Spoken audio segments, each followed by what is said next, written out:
শহর কলকাতায় আসরিক বৃষ্টি, দুর্গাপুজোর আগে ব্যাপক হারে বৃষ্টিতে ডুবল শহরের বিভিন্ন অংশ এবং জলে বিদ্যুৎপৃষ্ঠ হয়ে মৃত্যু হলো শহর কলকাতায় 9 জনের, জেলায় 1 জনের। ভয়াবহ পরিস্থিতি। পুজোর আগে কলকাতা পুজোর উদ্বোধনকে আজকের দিনের জন্য স্থগিত রেখেছেন মুখ্যমন্ত্রী মমতা বন্দ্যোপাধ্যায়, যদিও আমরা জানতে পারছি ভার্চুয়াল জেলার পুজোর উদ্বোধন করবেন তিনি। ইটালিয়ান অলিভ অয়েল আর ভেষজের গুণে সমৃদ্ধ Jack olive oil body oil. আর এখন এই মুহূর্তে আমরা দেখতে পাচ্ছি Keshtopur, Teghoria, Salt Lake, Karunamoyee, Beleghata, Central Avenue, Simla Street এবং বিডন স্ট্রিটের ছবি। এই 8টি জায়গার জলের ছবি দেখাচ্ছি। শহর কলকাতার একাধিক জায়গা জলমগ্ন হয়েছে। Keshtopur, Teghoria, Salt Lake, Karunamoyee, Beleghata, Central Avenue, Simla Street এবং বিডন স্ট্রিটের ছবি দেখছেন আপনারা।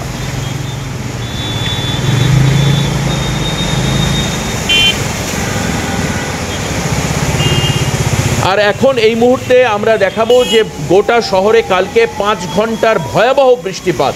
এই 5 ঘন্টার বৃষ্টিপাতে আমরা দেখতে পাচ্ছি বালিগঞ্জে 300 মিলিমিটার বৃষ্টি হয়েছে, যোধপুর পার্কে বৃষ্টি হয়েছে 285 মিলিমিটার। এরপরেই আমরা দেখাচ্ছি যোধপুর পার্ক 285 মিলিমিটার বৃষ্টিপাত হয়েছে। গড়িয়া অঞ্চলে বৃষ্টি হয়েছে 332 মিলিমিটার। কালীঘাট অংশে বৃষ্টি হয়েছে 280.2 মিলিমিটার। তপসিয়া এলাকায় বৃষ্টি হয়েছে 275 মিলিমিটার। মুকুন্দপুর এলাকায় যেটা রেকর্ড হয়েছে বৃষ্টির পরিমাণ 280 মিলিমিটার। গড়িয়াহাট এলাকায় 262 মিলিমিটার বৃষ্টি হয়েছে।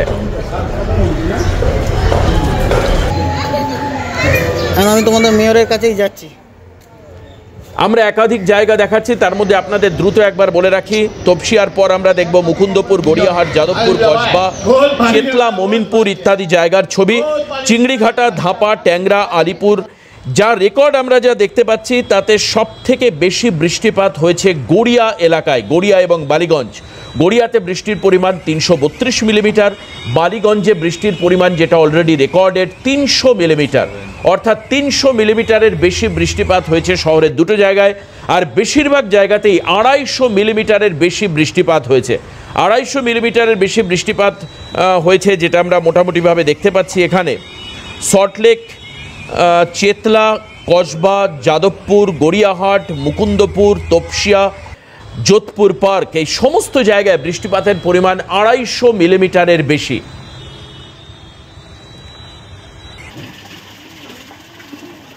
আমরা কথা বলেছিলাম আবহাওয়াবিদ সুজিব করের সাথে এই ভয়াবহ বৃষ্টিপাত সম্পর্কে এবং জল জমে যাওয়া সম্পর্কে কি বলছেন সুজিব বাবু, শোনাবো আপনাদের।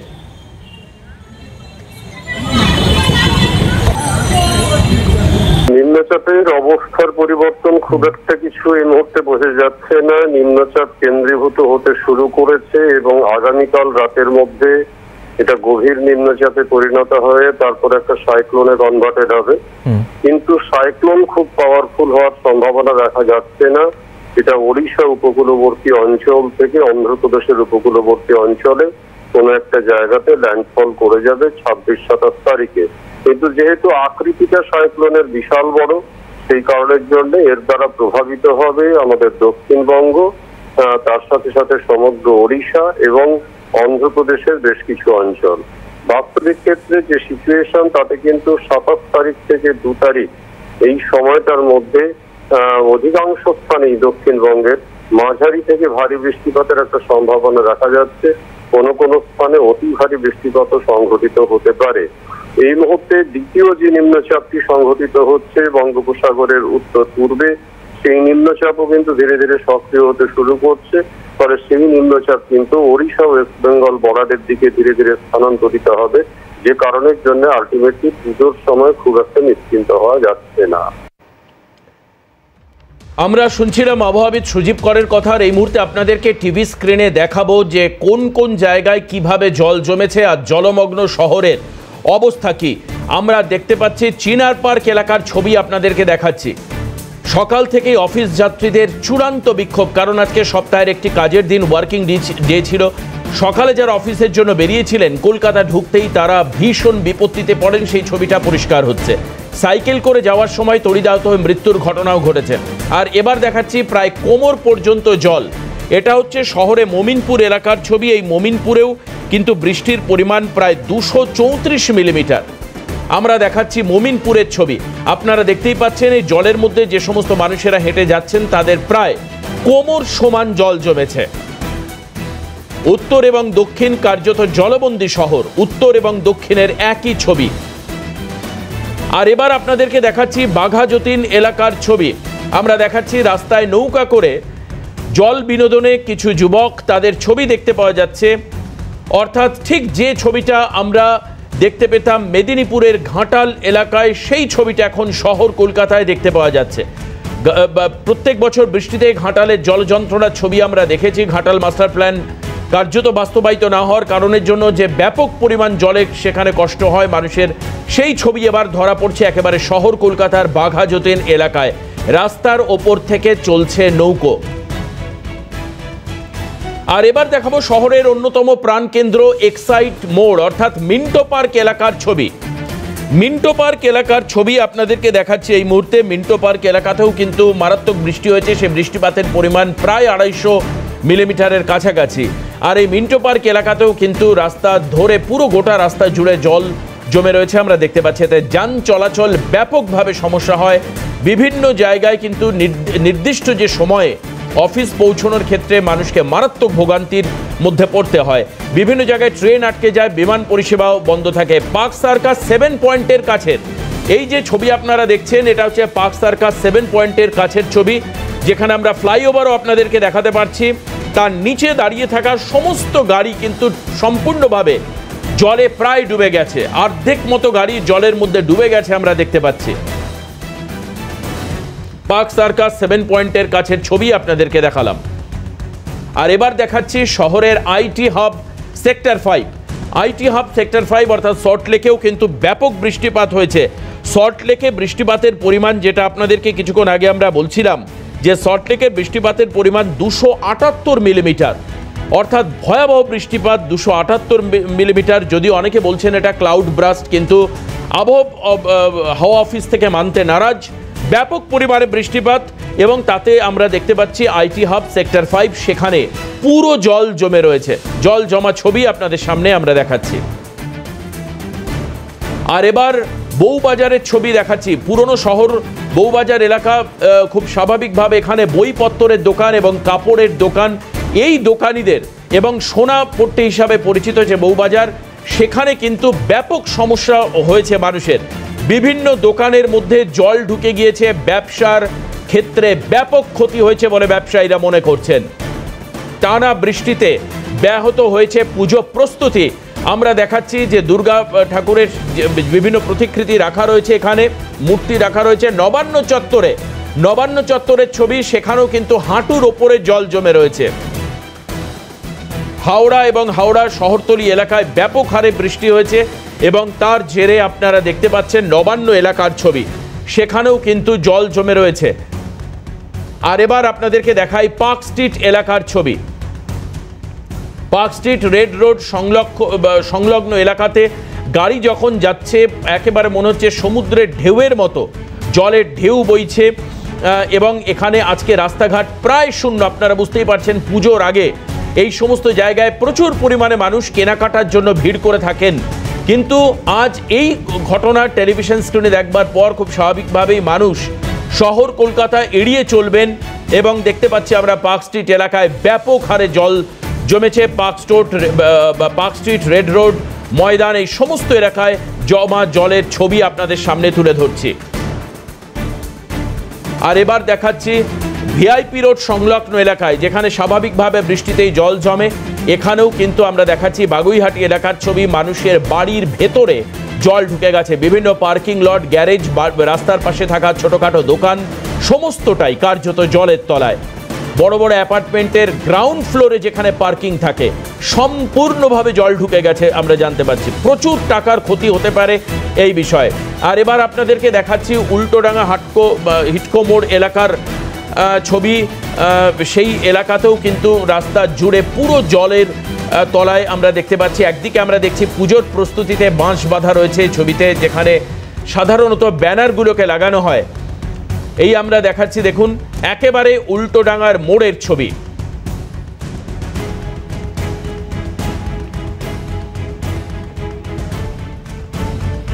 আর এবার আপনাদেরকে নিয়ে যাব রবীন্দ্র সদন এলাকায়। রবীন্দ্র সদন এলাকাতেও জল, মানে এমন কোনো জায়গা শহরের বাকি নেই যে যেখানে জল জমেনি।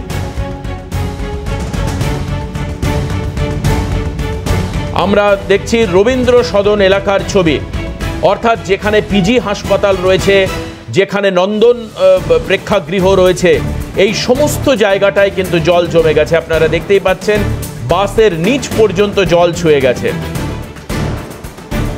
বিভিন্ন জেলাতেও ব্যাপক হারে বৃষ্টি হয় গোটা রাত ধরেই, তবে কলকাতাতে বৃষ্টিপাতের পরিমাণ ছিল জেলার থেকেও বেশি। আর এবার আপনাদেরকে দেখাচ্ছি যাদবপুর মোড় এবং যাদবপুর পুলিশ স্টেশনের সামনের এলাকার ছবি। দেখুন, কার্যত উত্তর থেকে দক্ষিণ শহর সম্পূর্ণভাবে জলের তলায়। এবছর এমনিতেই রেকর্ড পরিমাণ বৃষ্টি হয়েছে, তারপর গতকাল রাতের ভয়াবহ বৃষ্টিতে যে আসরিক বৃষ্টির কথা বলা হচ্ছে, সেই বৃষ্টির পরে কিন্তু জল যে বেরিয়ে যাবে, অর্থাৎ নিকাশি ব্যবস্থা সম্পূর্ণভাবে ফেল করে গেছে, যেটা দেখে মনে হচ্ছে।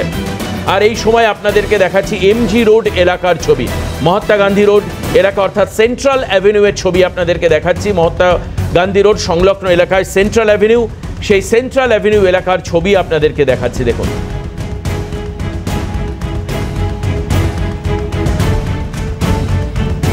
ভয়াবহ ঢেউ। কসবা এলাকার ছবি দেখুন, আপনাদেরকে দেখাই কসবা এলাকার ছবি, অর্থাৎ উত্তর থেকে দক্ষিণ।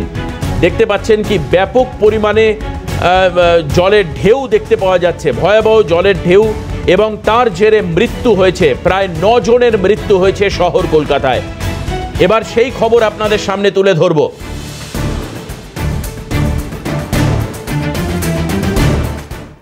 এবার 4টে চতুষ্কোণে আমরা আপনাদেরকে দেখাবো এই ভয়াবহ বৃষ্টির জেরে সারা রাজ্যে এখনো পর্যন্ত মৃত্যুর সংখ্যা 10 জন। 9 জনের মৃত্যু হয়েছে শুধু খোদ শহর কলকাতায়, আর জেলাতে মৃত্যু হয়েছে 1 জনের। লাফিয়ে লাফিয়ে বাড়ছে মৃত্যুর সংখ্যা। যতক্ষণ পর্যন্ত জল জমে থাকবে ততক্ষণ পর্যন্ত মৃত্যুর সম্ভাবনা থাকবে, কারণ বিভিন্ন জায়গায় যে বিদ্যুৎবাহী তার রয়েছে সেগুলো খোলা অবস্থায় রয়েছে, যদিও বিভিন্ন এলাকাকে সম্পূর্ণভাবে ইলেকট্রিসিটি কাট অফ করে রেখেছে অনেক জায়গায় সিএসসি। শহর কলকাতায় মৃত্যুর সংখ্যা অনেক, কারণ বিদ্যুৎ আহত হয়ে মৃত্যুর সংখ্যা শহরে অনেক বেশি। সেই কারণের জন্য এই সম্পূর্ণ দায় সিএসসির বলছেন মুখ্যমন্ত্রী মমতা বন্দ্যোপাধ্যায়। এছাড়াও তৃণমূল কংগ্রেসের বিভিন্ন নেতা নেতৃত্ব, তাদেরও একই কথা শোনা যাচ্ছে, এর দায় নিতে হবে সিএসসিকে। বিভিন্ন জায়গায় মৃত্যুর ঘটনা ঘটেছে, কালিকাপুর, একবালপুর, হরিদেবপুর, বেহালা, বালিগঞ্জ, মিন্টো পার্ক, এই সমস্ত জায়গায় মৃত্যুর ঘটনা ঘটেছে। আর এই মুহূর্তে আপনাদেরকে দেখাবো হরিদেবপুর এলাকায় আমাদের প্রতিনিধি রাজীব নস্কর গিয়েছিলেন ঘটনাস্থলে। তিনি কি প্রতিবেদন তুলে এনেছেন দেখাবো আপনাদের। বৃষ্টিতেই জলমগ্ন পরিস্থিতি দক্ষিণ কলকাতার সমস্ত জায়গাতেই। ইতিমধ্যে আমি দাঁড়িয়ে রয়েছি হরিদেবপুর থানার অন্তর্গত মতিলাল গুপ্ত রোডে। এই রোডের এই কারখানাতেই আজ সকালবেলা একজন কর্মী কোনো মেশিনে হাত দেয়, তখনই কিন্তু সে বিদ্যুৎস্পৃষ্ট হয়। তারপরে এখান থেকে তাকে এমআর বাঙুর হাসপাতালে নিয়ে গেলে চিকিৎসকরা মৃত বলে ঘোষণা করে। যেমনটা দেখা যাচ্ছে এই কারখানার ভেতরে সমস্ত জায়গায় কিন্তু জলমগ্ন পরিস্থিতি।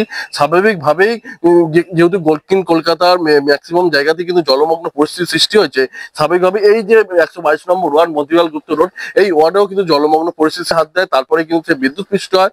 এরপরেই এমআর বাঙুর হাসপাতালে তাকে নিয়ে গেলে চিকিৎসকরা মৃত বলে। মারা গেছে শুনলাম, বেশি কিছু জানি না। মানে কিভাবে মারা গেছে? সবাই বলছে ইলেকট্রিক শর্ট। হ্যাঁ, কি হয়েছিল কি জানতে পেরেছেন? না, কেউ একটা জেনারেটর মেশিনে হাত দিয়েছে বলছে, তাই ছুতেই ডেড হল। হসপিটালে নিয়ে গেছিল। আচ্ছা, হসপিটালে নিয়ে গিয়ে জীবন মারা গেছে। মানে কোথায়, কোন কোম্পানিতে কাজ করতো? এই বোতল কোম্পানি। কোম্পানির ভেতরেই হয়েছে ঘটনা? কোম্পানির ভেতরেই হয়েছে। কি শুনেছেন ভেতরে? শুনলাম যে ইলেকট্রিক শর্ট খেয়ে মারা গেছে। ও নাকি কোন মেশিনে হাত দিয়ে ফেলেছে, আর ও জানলে তো হাত দিত না। বেহালা, বালিগঞ্জ, মিন্টো পার্ক, একবালপুর, হরিদেবপুর, এই সমস্ত জায়গায় মৃত্যুর ঘটনা ঘটেছে। আমরা এই খবরে আবারও ফিরে আসব। দায় সিএসসির বলছে রাজ্য প্রশাসন, খোদ মুখ্যমন্ত্রী বলছেন সিএসসির দায়। অবশ্যই আমরা সেই খবরের দিকে নজর রাখবো 4টে চতুষ্কোণে একটা ছোট্ট বিরতির পর। ফিরে আসছি, আবার সঙ্গে থাকুন। বিরতিতে যাওয়ার আগে আমি যেটা বলছিলাম, বিদ্যুৎ পৃষ্ঠে শহরে মৃত্যু এবং সেই মৃত্যুর ঘটনায় সিএসসির একাধিক দায়িত্বহীনতার কথা উল্লেখ করেছেন মুখ্যমন্ত্রী। সিএসসির দিকে অভিযোগের আঙুল মমতার। কি বলছেন মমতা বন্দ্যোপাধ্যায় আপনাদেরকে আমরা দেখাচ্ছি গ্রাফিক্যাল প্রেজেন্টেশনে যে কি তিনি বলেছেন। তিনি বলেছেন যে এই মৃত্যুর দায় সিএসসির দিকে আঙুল তুলেছেন তিনি।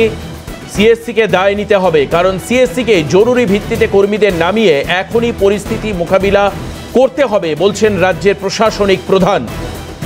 সিএসসি এখানে ব্যবসা করছে, আধুনিকীকরণের কাজ করছে না অভিযোগ করেছেন মমতা বন্দ্যোপাধ্যায়। তারা ব্যবসা করছে এখানে, কিন্তু বিভিন্ন জায়গায় শহর কলকাতায় বিদ্যুৎবাহী তারের যে আধুনিকীকরণ করা প্রয়োজন সেটা সিএসসি করছে না। যদি এই পরিস্থিতি মোকাবিলা না করা যায় তাহলে আগামী সময়ে আরও মৃত্যুর সম্ভাবনা থাকবে। আধুনিকীকরণের কাজ সিএসসি করছে না, মুখ্যমন্ত্রী বলছেন মুখ ব্যথা হয়ে গেল বলতে বলতে। সিএসসিকে অনেকবার বলেছি তারগুলো ঠিক করতে। বিদ্যুৎ পৃষ্ঠ হয়ে মৃত্যু, এটা অত্যন্ত দুঃখজনক। এই পরিবারগুলোকে সাহায্য করতে হবে সিএসসিকেই। তাদের একটা করে চাকরি দিতে হবে, যা যা সম্ভব আমরাও করব। এটা কি সিএসসির দায়িত্ব নয়? বিদ্যুৎ সিএসসি দেয়, সরকার নয়। মানুষ যেন কষ্ট না পায় এই ব্যবস্থা করা তাদের কর্তব্য। এখানে ব্যবসা করবে কিন্তু আধুনিকীকরণ করবে, এটা চলতে পারে না। দ্রুত মাঠে নামুক, কাজ করুক। সিএসসিকে নিশানা মুখ্যমন্ত্রী মমতা বন্দ্যোপাধ্যায়ের।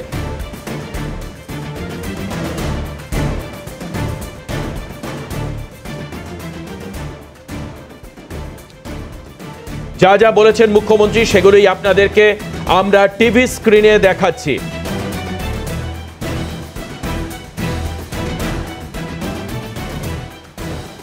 অর্থাৎ এই মৃত্যুর দায় নিতে হবে সিএসসিকে, চাকরি দিতে হবে, ক্ষতিপূরণ দিতে হবে এবং অতি দ্রুত ব্যবস্থা স্বাভাবিক করবার চেষ্টা করতে হবে। বার্তা প্রশাসনিক প্রধান রাজ্যের মুখ্যমন্ত্রী মমতা বন্দ্যোপাধ্যায়।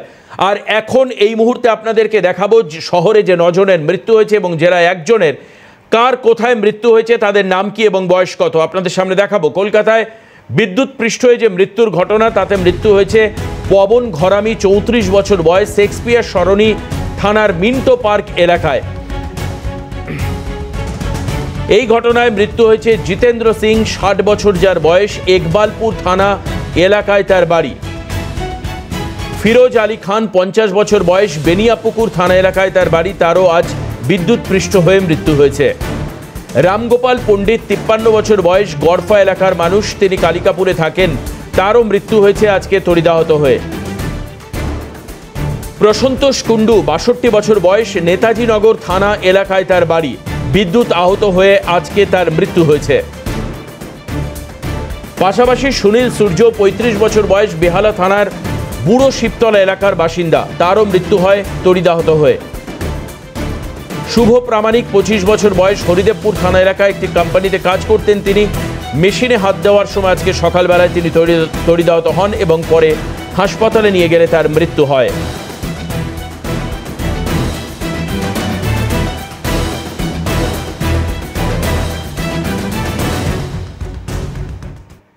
সতর্কবার্তা সিএসসির তরফে, বাতিস্তম্ভ, মিটার বক্স, বৈদ্যুতিক তার থেকে দূরে থাকুন। চালু করা হয়েছে হেল্পলাইন নাম্বার, প্রয়োজনে আপনি ফোন করতে পারেন 0333511912 এই নাম্বারে। রেকর্ড বৃষ্টিতে জলমগ্ন কলকাতা উত্তর থেকে দক্ষিণ, তারপর সতর্কবার্তা সিএসসির। আসুন সতর্কবার্তা আপনাদেরকে দেখাই।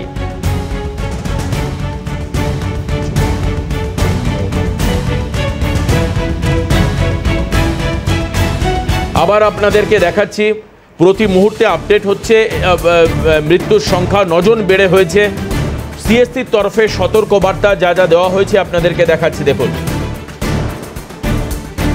বাতিস্তম্ভ, মিটার বক্স, বৈদ্যুতিক তার থেকে দূরে থাকবার নির্দেশ দেওয়া হয়েছে।